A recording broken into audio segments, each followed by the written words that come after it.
السميع العليم من الشيطان الرجيم بسم الله الرحمن الرحيم الحمد لله رب العالمين والصلاة والسلام على سيد الأنبياء والمرسلين وعلى آله الطيبين الطاهرين المعصومين واللعنة الدائمة الباقية على أعدائهم أجمعين.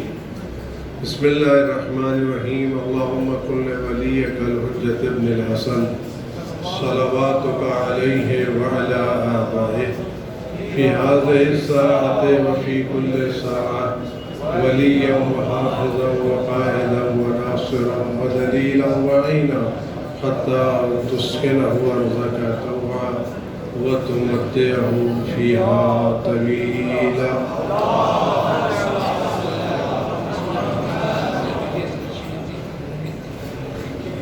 حافظہ سے گزارش ہے کہ سورہ الحمد ہوتی متا سورہ مبارک کے تجربہ کہ مرحوم محفوظ علی اصغر شیرازی اور تمام مومنین و مومنات جو اس مسجد سے اور بنگلور سے وابستہ ہیں کرناٹکا میں اس سب کے ساتھ فرمائیں.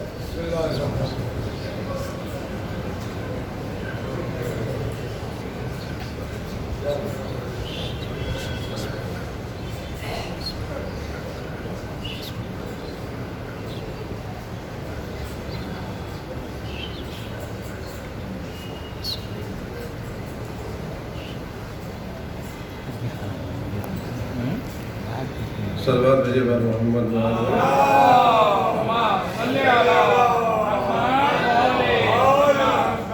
خداوند عالم ارشاد ان تنصروا اللہ ینصرکم ویثبت اقدامکم.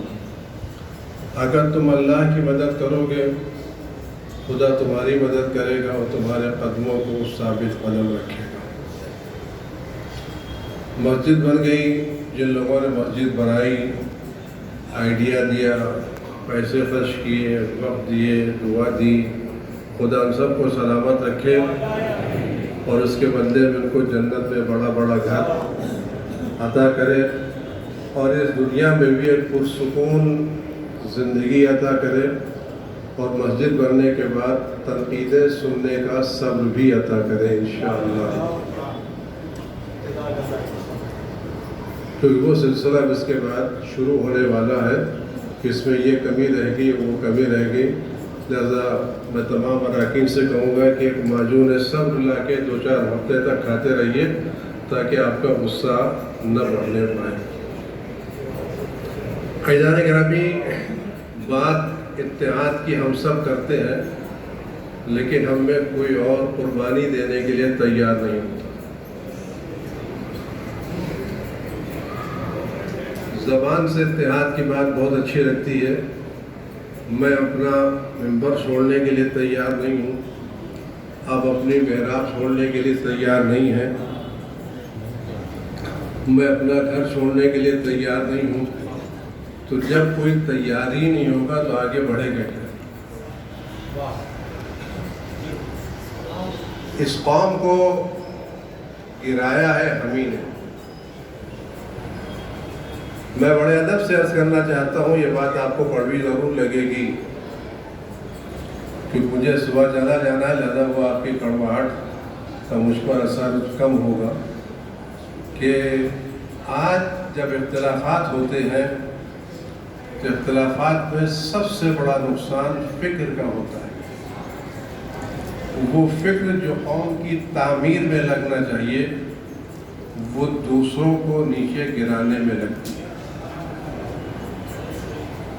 اور جب قوم کی فکر میں تعمیری فکر نہ ہو تو قوم پھر آگے نہیں بڑھ سکتی. سب سے پہلے آگے بڑھانے کی ہمیں فکر ہونا چاہیے. کہ مسجد کی آبادی کی بات ہے تو میں صرف ایک جملہ کہوں گا کہ مسجد اسی وقت آباد ہوگی جب مسجد میں آتے وقت آپ اپنی شخصیت کو مسجد کے دروازے کے باہر رکھیے اور بندے خدا بن کے مسجد میں آ جائیے.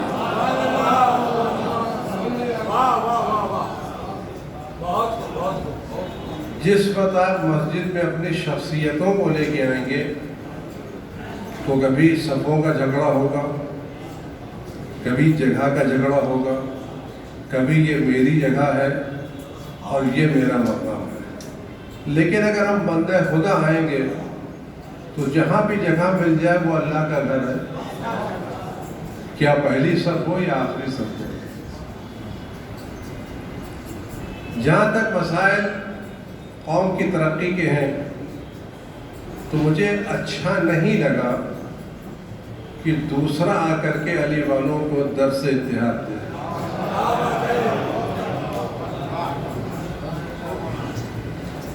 اور یہ دوسرے درس اتحاد اس لیے دیا کہ ہم نے اپنے گھر کی شکایت دوسرے سے کی.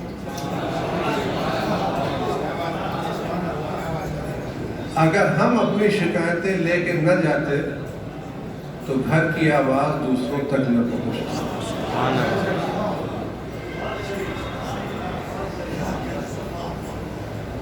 ہم نے اپنی شکایتیں دوسروں سے کی ہیں. ہم نے اپنی برائیاں دوسروں سے بیان کی ہیں.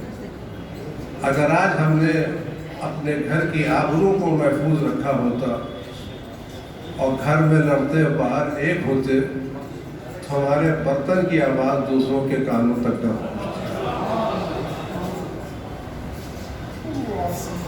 آپ غور کریں کہ علی کے ماننے والے اور دوسروں سے درس اتحاد لیں. ہماری کوشش یہ ہے کہ ہم اس وقت اس علاقے میں زیادہ ہونے کے باوجود اپنی قوم کے کارپوریٹر نہیں بنا سکتے. ایم ایل اے کی بات تو دور ہے. ہمیں کا کیوں ہم میں کا جو بھی اٹھے گا اس کو گرانے کے لیے ہم ہی لوگ کافی ہیں. ایک بہت بری مثال میں آپ کے سامنے دینا چاہتا ہوں, اس کو معاف کیجیے گا. ایک جگہ پر کچھ کنویں تھے, اس کنویں پر کچھ لوگ کھڑے ہوئے تھے ڈنڈے لیے ہوئے کہ کیوں کہ یہاں سے لوگ اوپر نکلنا چاہتے ہیں تو ہم لوگوں کو اوپر نکلنے نہیں دیتے. دور ایک کنواں تھا جس پر کوئی آدمی نہیں کھڑا تھا. کہ اس میں کوئی آدمی کیوں نہیں کھڑا ہوا ہے؟ کہ اس کی وجہ یہ کہ اس میں جب بھی کوئی باہر اوپر آنا چاہتا ہے خود نیچے والے اس کی ٹانگ کھینچ دیتے ہیں. لہذا ہمیں یہاں فکر ہی نہیں کسی کو اوپر آنے کی.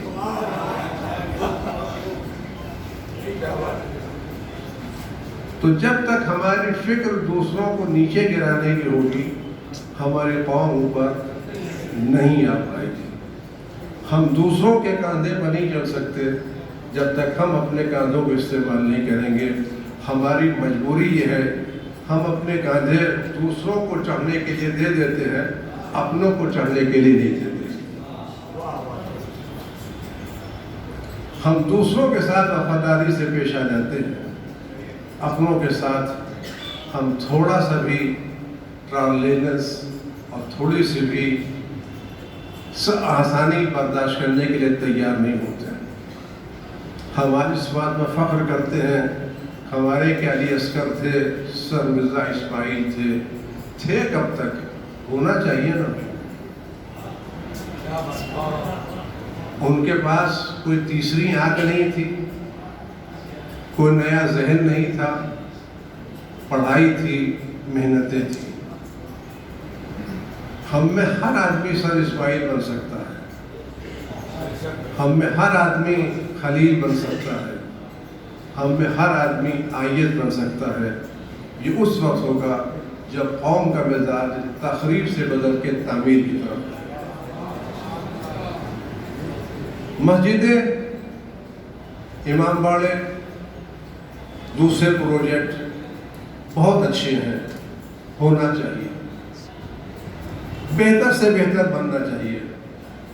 لیکن میں صرف اتنی گزارش کروں گا, جو قوم بے جان پتھروں سے سجاوٹ پر پیسے لگا سکتی ہے, کیا وہ زندہ نوجوانوں کی ترقی پر پیسے نہیں لگا سکتی؟ ہمارا المیہ یہ ہے کہ اس وقت آپ ایک پروجیکٹ بنائیے، چاہے مسجد کا، امام باڑے کا، عاشور خانے کا، اور ایک اعلان کیجئے اس میں 5 کروڑ کی ضرورت ہے تو آپ کو مل جائے گا۔ آپ ایک واٹس ایپ بھیجیے، ایک بچے کو تعلیم کے لیے 50,000 کی ضرورت ہے تو آپ کو 5 آدمی بھی کھڑے نہیں ہوں گے۔ ہم بے جان پتھروں پر پیسے لگانے کے لیے تیار ہیں، لیکن اپنے بچوں کو جو ہیرے ہیں ان کے تراش کر کے ان کو اعلیٰ انسان بنانے کے لیے تیار نہیں۔ رہ گیا مسئلہ ہر کام میں سہم امام کا، اور میں صرف زیادہ آپ سے بات نہ کہوں گا تو میں صرف ایک بات بڑے ادب سے عرض کرنا چاہتا ہوں۔ اگر کوئی آدمی کسی بلڈنگ کو فائننس کرے اور آرکیٹیکٹ اس مسجد کو بنائے، کنٹریکٹر اس کو بنائے، اگر وہ بلڈنگ مکمل ہو جائے گی تو آرکیٹیکٹ کو کتنے فلیٹ ملیں گے اور کنٹریکٹر کو کتنے ملیں گے؟ ایک مسجد کو 100% فائننس کسی اور نے کیا ہے، آرکیٹیکٹ بلڈنگ بنا چکا، کنٹریکٹر بنا چکا، ڈیولپر کر چکے، جب بلڈنگ مکمل ہو جائے گی تو آرکیٹیکٹ کو کتنے فلیٹ ملیں گے؟ کچھ بتائیں گے آپ حضرات؟ ہے نہیں ملے، سارے کس کو جائیں گے؟ فائننسر کو۔ تو جب دین کا سارا کام صاحب امام سے ہوگا تو کل ثواب بھی تو امامی کے پاس جائے گا، آپ کو کیا ملے گا؟ مسجد صاحب امام سے تو ثواب امام کو، حسینیہ صاحب امام سے تو امام ثواب کو، بچوں کی فیس صاحب امام سے تو ثواب امام کو۔ تو کیا آپ کو اچھا نہیں لگتا کہ امام کے نام پر آپ اپنا اکاؤنٹ چلا رہے ہیں؟ جب پیسے امام کے ہیں تو ثواب کس کے پاس جائے گا؟ ثواب کی گونی آپ کے ساتھ نہیں جا رہی، فرشتے بانٹ رہے ہیں۔ اور جو قوم صاحب امام نکالتی ہے تو 10 روپے جو صاحب امام نکالتا ہے یہ وہی نکالے گا جس کے پاس سال بھر میں خرچ کرنے کے بعد 100 روپے بچے ہوں گے۔ جب 100 روپے بچتے ہیں تو 20 روپے خمس نکلتا ہے، جس میں 10 روپے صاحب سادات کے، 10 روپے صاحب امام کے، 80 روپے تو ہمارے ہوتے ہیں نا۔ ہمارا مزاج یہ ہے کہ ہماری جیب کے 80 سے 5 نہ جائے اور امام کی 10 کی جیب میں جو 10 جائیں وہ بھی نکل کے چلے آئے۔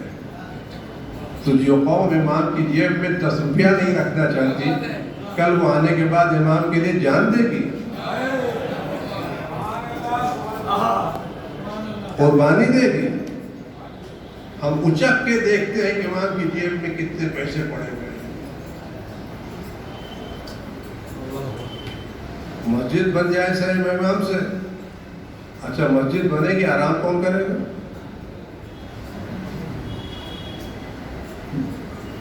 نماز کون پڑھے گا؟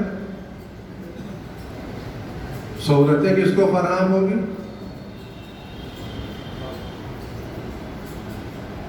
تو کیا یہ بے غیرتی نہیں ہے کہ ہم اپنے امام اپنے کام کے لیے، اپنے آرام کے لیے اپنا پیسہ نہ لگائے اور دوسروں کو پیسے سے خود کیا کہتے ہیں عیش کریں؟ یہ ہمارے احکام ہے۔ آپ نجف چلے جائیے، جو لوگ اربعین میں گئے ہیں انہوں نے دیکھا ہو کہ نجف سے لے کے کربلا تک سارے موقف لگے ہوئے ہیں اور ہر موقف میں لاکھوں روپے خرچ کرتے ہیں، ایک موقف جو عراقی ایک موقف میں 1 پیسہ صاحب امام کا نہیں لگتا۔ وہ کیا کہتے ہیں؟ حسین کا کام ہے، ہمیں کرنا ہے۔ اللہ نے ہمیں توفیق دی کہ ہم حسین کی راہ میں خرچ کر ڈالیں۔ مجھے بڑے ادب کے ساتھ بات تمام کرنا ہے۔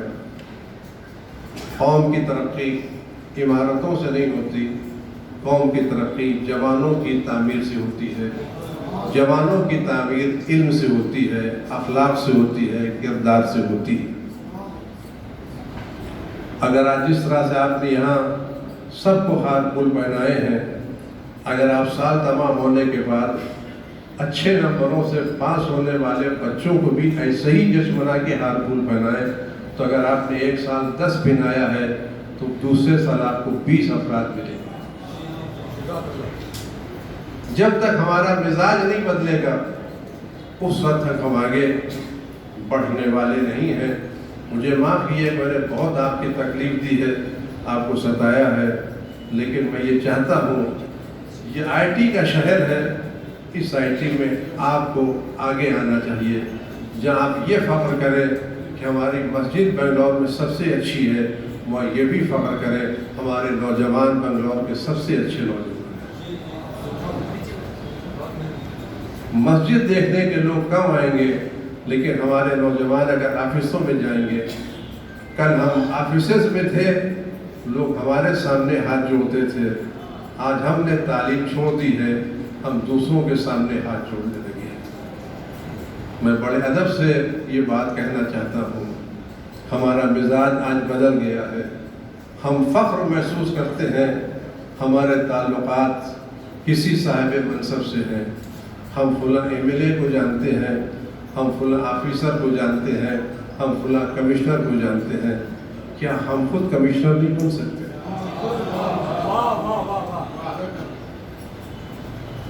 کیا ہم اعلیٰ آفیسر نہیں بن سکتے؟ میں بات کہہ کے بات تمام کروں. ہمارے اہل بیت علیہ السلام سب سے بلند ہے یا نہیں؟ اس پوری کائنات میں سب سے بلند درجہ کس کا ہے؟ اہل بیت کا ہے. اگر ایک معمولی سا کیڑا، ذرا سا کیڑا کسی بلند پرواز طائر کے پیروں سے لپٹ جائے تو اس کی بلندی کہاں تک جائے گی؟ جہاں تک وہ بلند پرواز پرندہ جائے گا وہاں تک جائے گی. اگر آج ہم اہل بیت کے قدموں سے لپٹ جائیں تو وہاں پہنچیں گے جہاں اہل بیت ہیں. ہماری پستی بتا رہی ہے، ہم اہل بیت کا نام لیتے تو ہیں لیکن اہل بیت کے قدموں سے وابستہ نہیں ہیں. جو وابستہ تھے سلمان تھے، موذر تھے، مقداد تھے، عمار تھے، وہ اس بلندی پر تھے جو آج تک اس بلندی پر بھی اور نہیں پہنچ سکا. آئیے ایک نئی شروعات کریں اور اپنے شہر میں ایک تعلیمی انقلاب لے کر کے آئیں اور ہر بچے کی ہم سرپرستی کریں. جو ہمارے حیثیت ہیں وہ ایک ایک بچے کو اپنے سرپرست لے لیں اور اس کو تعلیم دیں تاکہ کل آپ ظہور کے بعد کہہ سکیں مولا ہم نے آپ کے یتیم کی سرپرستی کی ہے، کل آپ ہمارے قیامت میں سرپرستی کریں. اور گھبرائیں نہیں، انشاءاللہ آپ بدلیں گے تو آپ ترقی کریں گے، نہیں بدلیں گے تو یہیں رہ جائیں گے. امید ہے کہ آپ میں فکر میں تبدیلی لائیں گے اور اپنے قوم کو ایک نیا سورج، نئی صبح عطا کریں گے اور امام کا استقبال ایسے نوجوانوں سے کریں گے جو علم میں، عمل میں، تقوی میں سب سے بہتر ہوں گے. والسلام علیکم ورحمۃ اللہ وبرکاتہ.